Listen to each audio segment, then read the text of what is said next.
Hey everyone, welcome back to the channel. If you're diving into the world of crypto in 2025, you know how important it is to keep your assets secure.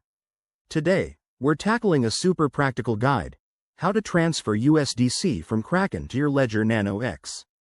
This step-by-step process will help you move your funds safely and efficiently, reducing risks like hacks or lost transactions.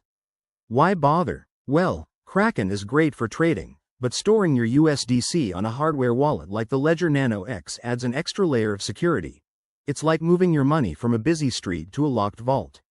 First things first, make sure your Ledger Nano X is set up and updated. Open the Ledger Live app on your computer and connect your device via USB. Once that's done, log into your Kraken account on their website or app. Navigate to the Wallets section and select USDC. Now, hit the Withdraw button. This is where the magic happens. Next, on your Ledger device, open the Ethereum app since USDC is an ERC20 token. Go to the Receive section in Ledger Live to generate a new address. Copy that address carefully, it's your destination for the transfer.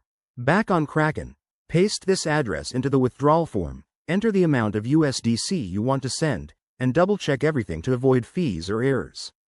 Remember, blockchain transactions aren't reversible, so accuracy is key. Hit Confirm on Kraken, and you'll get a confirmation email or notification. The transfer might take a few minutes to an hour, depending on network congestion. Once it's done, check your Ledger Live app to see your USDC safely in your wallet. And there you have it. Your funds are now hardware protected. Before you go, always enable two-factor authentication on both platforms and keep your private keys offline. If you're new to this, practice with a small amount first. Thanks for watching. Hit that like button if this helped, subscribe for more crypto tips, and let me know in the comments if you have any questions.